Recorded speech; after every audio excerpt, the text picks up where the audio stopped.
my friends, and welcome back. So, today I'm going to be doing a review of Tron Aries. No! No!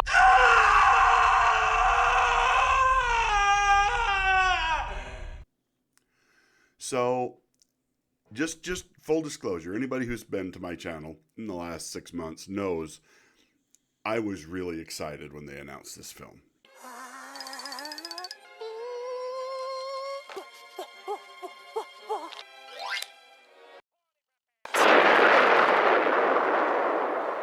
I was so excited to see another Tron film because Tron Legacy is one of those rare exceptions where the sequel outdoes the original. It's very rare for a lot of people think that Empire Strikes Back did that. I don't know. I like Empire Strikes Back, but it's not my favorite of the series. But Legacy, I remember when it came out the first time I got to see it. I missed it when it was in the theaters.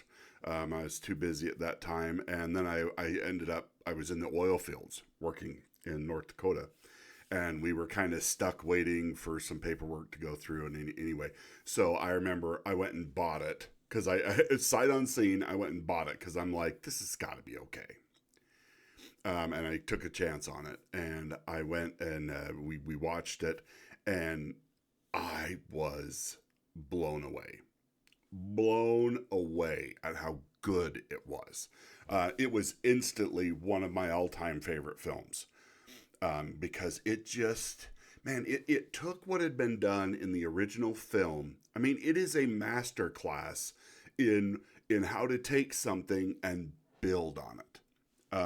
This is something that the people who own Star Trek, the people who own Star Wars, I mean, that film should be taught in film classes as an natural progression, an adding on to something that's already great. Because I mean, Tron, it wasn't like the greatest film ever, but it was. I mean, for its time, it was groundbreaking, very original.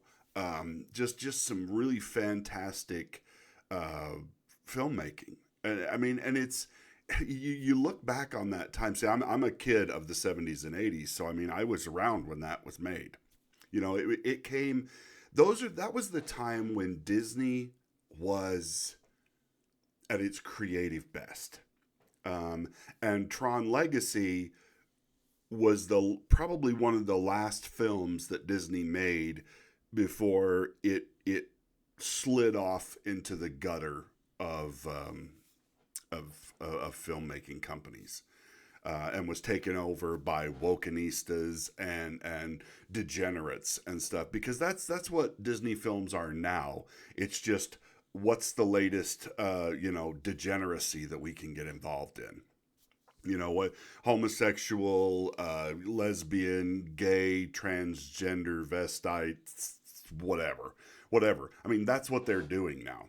They're not making films; they're making propaganda. I mean, there's no creative passion behind it. It's all political passion. It's all just to beat you over the head with a message. What a bunch of hippy-dippy baloney. And they've openly admitted that that's what they're doing. The people that they've hired, and until they go into that company and clean out all of the diversity, equity, and inclusion and all that nonsense, they're going to keep making terrible films. Anyway, so on to Tron Aries. It's a terrible film. Okay? How do I know that? Because I didn't go see it. Now, you're going to be like, what? Wait, what? How can you do a review? Brian, are you like dumb? How can you do a review of a film that you haven't seen? Well, the same way that I can tell you that I wouldn't eat a shit sandwich because it's shit. I mean, no matter how good the bread is, it's not going to overcome the middle. And that's what we have here. And see, this goes along with the philosophy that I've stated quite some time ago, and anybody who's come to my channel, you know this. I don't put garbage in my brain anymore. I was ready to go see this up until maybe a month ago. I was like, all right, I'm still going to give this film a chance. And then as more information came out, as the director started talking, as we got more and more details about what was going to happen and what wasn't going to happen and who was and wasn't going to be in this film, I just realized what it was. This was just another propaganda film. And I'm done going to see those. I don't need to eat the shit sandwich to understand that it's bad. The same way, I don't need to go see a film to find out it's bad, especially when they're so open and blatant with what they're doing. They told us right just before the movie came out, Tron's not in it, so I don't know how the hell it could be a Tron film. He's not in it. Bruce Boxleitner did an interview where he's like, yeah, I'm not really in it. and bless his heart, he was like, go to this film. Anyway, go see this film because, we want more Tron films. And maybe he's thinking, maybe there'll be something for me in the future. It's not like Bruce Boxleitner's the biggest star in the world. I really like Bruce Boxleitner as an actor. I loved him in Scarecrow and Mrs. King back in the 80s. I loved him in Babylon 5. I just think he's a good actor. And his performance, as small as it was in Legacy, was so good. Just he oozed that gravitas of a man trying to step into the shoes of an absent father for a kid. He just is really good at what he does. And the fact that we lost Sam before we ever got to see what happened with Sam. He was written off in this film. We were told Sam wasn't coming back, that Cora wasn't going to be involved. And I don't care if they bring them back in the next film. They've already shit on them. They've already basically told you these characters aren't important. We're moving on because we know better than you. They essentially told us that Sam was a garbage CEO. He was running the company in the ground, and we needed a strong Asian woman to come in and save the company. The second I realized what they were doing, I'm like, I'm done. I'm out. Because, in Tron Legacy, there's black programs, there's white programs, there's Asian programs, but you know what?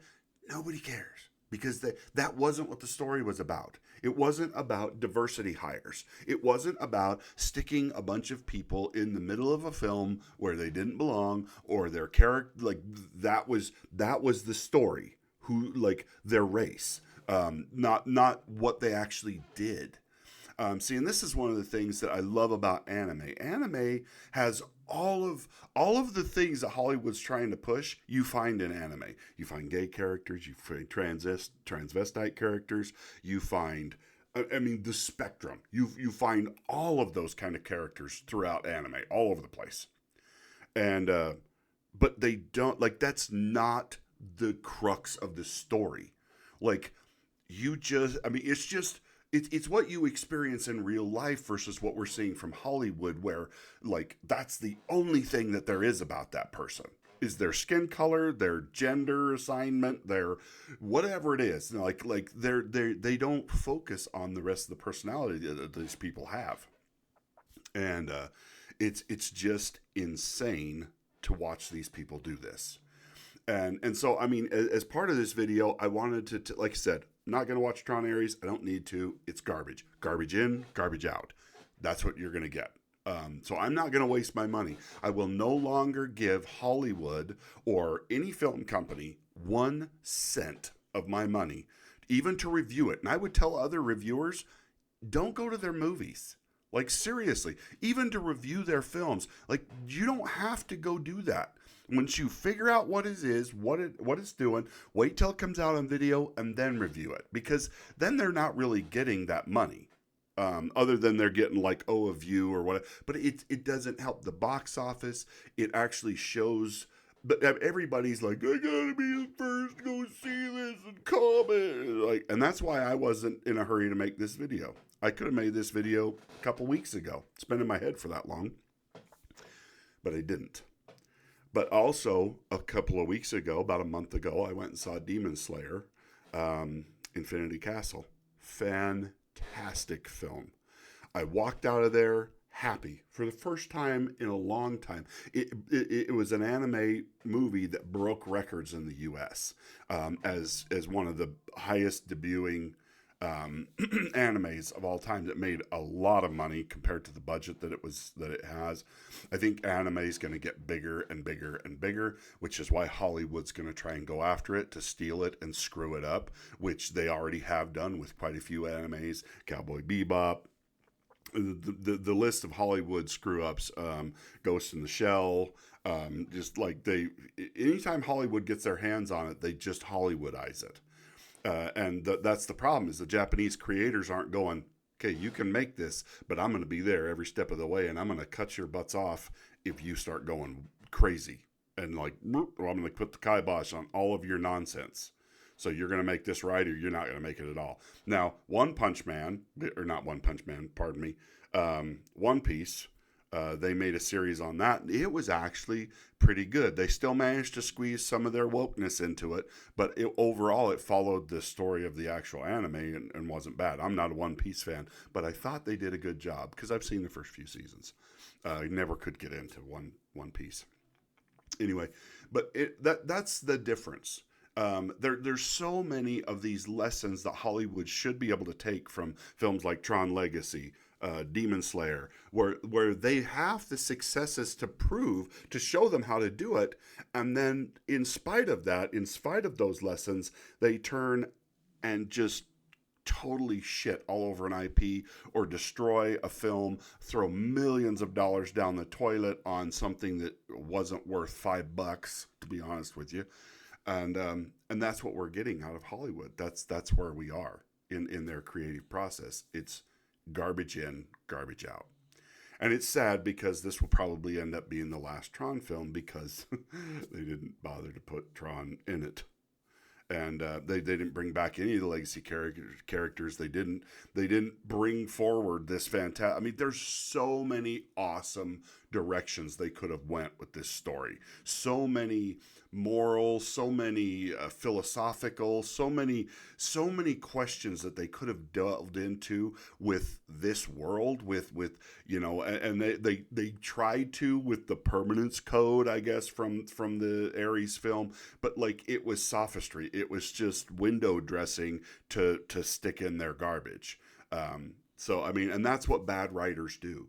They try and cover up their bad writing by pretty spectacles, lots of flashy lights, and I'm sure the special effects were great. Special effects were fantastic in Legacy, but anyway, there is no Legacy anymore, and so I'm not interested. And that's really where we're at. Is when these films are going to do stuff like this, cut them off at the knees. Don't go see them. Don't review them right off the bat. Don't try and energize anybody, because some people will go to see a film just to spite somebody like Gary from Nerdrotic or Stone Loki or somebody who tells them not to. So I just say wait and save your powder for the films that really deserve it. That's my take. Everybody can do what they want with their channel, and I've got 300 subscribers versus people who have millions, so maybe they know something I don't. But I'm not going to get on here and proselytize to you guys. I'm just going to tell you where I'm at. And I finally had some time to actually do this. I've wanted to make videos for weeks. I've got so much crap in my head that I want to get out and talk to you guys about, and I finally have some time because my truck's broke down. So now I'm worried about that and how much it's going to cost, and so I'm just like, well, I'm going to talk to the people I want to talk to about stuff I'm actually interested in. So here we are. Anyway, thanks for being here today, you guys. I appreciate your support. I have reached 300 subscribers, which is a milestone for me, which I was really excited about. Thank you from the bottom of my heart for the time you guys come and spend on my channel. It means a great deal to me. Like I said, I don't do this to make money. I do this for fun. I do this to have conversations and to meet great people who, whether they agree with me or not, I don't really care. As long as we can have a civil conversation, that's all I'm looking for. And thank you guys again. And we will talk to you next time. Bye now.